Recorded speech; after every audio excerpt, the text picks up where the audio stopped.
ইন্ডিয়ার medical visa নিয়ে সেখানে ঘুরতে গিয়েছি, শপিং করতে গিয়েছি, ব্লগ করতে গিয়েছি। এন্ড আমার মতো কিছু মানুষের জন্যই যাদের সত্যি মেডিকেল ভিসার দরকার তারা ভিসা পাচ্ছে না। আমার কলকাতার ব্লগ দেখার পরে এইসব কমেন্টই আপনারা করেছেন। শুধু তাই না, অনেকে তো আমার ব্লগ নিয়ে পুলিশ স্টেশনেই চলে যাবে আমাকে থ্রেট করেছে। কিছু আপু তো এত বেশি কনফিডেন্ট যে অন্য কেউ কমেন্ট করলে তার কমেন্টের নিচে যে নিজেই রিপ্লাই করে আসছে, না ভাই এরা ঘুরতে গেছে, এরা ডাক্তার দেখাইতে যায় নাই। যেহেতু উইন্টার চলে আসছে এন্ড উইন্টারের শুরুতেই যাদের অ্যালার্জি আছে তাদের একটু বেশি বেশি চুলকানি হয়, সেটা আমি জানতাম, বাট এই লেভেলের চুলকানি হয় এইটা আমি জানতাম না। ইন্ডিয়ায় না গেলে এন্ড ব্লগ আপলোড না করলে আমি জানতামই না মানুষের এই লেভেলের চুলকানিও হতে পারে। শুধুমাত্র বাঙালির না, ইন্ডিয়ানদেরও অনেক বেশি অ্যালার্জি ভাই। সো কাজের কথা বলি, না হয় আবার আপনাদের অ্যালার্জি আরো বেড়ে যাবে। সো ইন্ডিয়ায় ডেফিনেটলি ডক্টর দেখানোর জন্যই গিয়েছিলাম, আর না হয় এত ঝামেলা করে ইন্ডিয়ায় কে যায় ভাই ব্লগ বানানোর জন্য, শপিং করার জন্য। নেপালও যেতে পারতাম, ওখানে যেতে তো ভিসাও লাগে না, ঝামেলাও নাই। তো প্রথমেই আমরা কলকাতায় চলে যাই। আমরা ভেবেছিলাম আমরা কলকাতায় কয়েকদিন ঘোরাঘুরি করে তারপর চেন্নাই চলে যাব ডক্টর দেখাতে, কারণ আমাদের ভিসার কোথাও লেখা ছিল না যে আপনি ডক্টর দেখানো ছাড়া অন্য কোথাও যেতে পারবেন না, কোথাও ঘুরতে পারবেন না, কোনো শপিং মলে যেতে পারবেন না, শপিং করতে পারবেন না, ভিডিও করতে পারবেন না, সোজা ডাক্তারের কাছে যে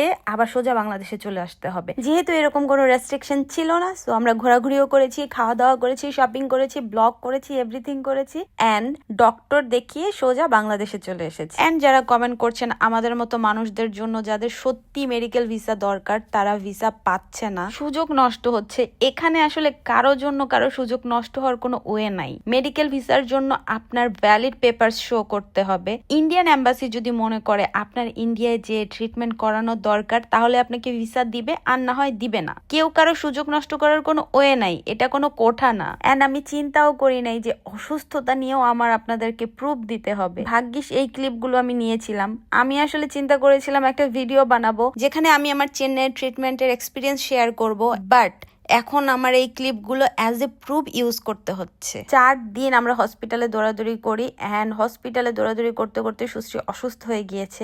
and you know what, nazar is real guys. And Sushree অসুস্থ হওয়ার পরে আমরা ডিসাইড করি আমরা আর বাংলাদেশে যাওয়ার আগে কোনো ভিডিও আপলোড করব না, কারণ নাজার ইজ রিয়েল। সো এখন বলি কি কি ট্রিটমেন্ট করেছি আমরা। প্রথমে আমি আমার প্রবলেমের জন্য ডক্টর দেখাই, যেটা হচ্ছে থাইরয়েড। অ্যান্ড আলহামদুলিল্লাহ ডক্টর বলেছে আমি খুব ভালো কন্ডিশনে আছি, আমাকে জাস্ট একটা মেডিসিন খেতে হবে। এন্ড সুশ্রী প্রবলেমের জন্য ডক্টর দেখায়, যেটা হচ্ছে স্কিনে প্রবলেম। এন্ড তারপরে আমরা ওদের একটা প্যাকেজ নেই যেটা হচ্ছে full body check up. And আপনারা যারাই চেন্নাই ট্রিটমেন্ট করতে যাবেন ফুল বডি চেক আপটা অবশ্যই ট্রাই করবেন, কারণ মাত্র 16,000 টাকায় ফুল বডি আপনাদের চেক আপ করে দিবে। এটা অনেক ভালো একটা ডিল। বাংলাদেশে এতগুলো টেস্ট করতে গেলে এন্ড এতগুলো ডক্টর দেখাতে গেলে 1.5-2 লাখ টাকার কমে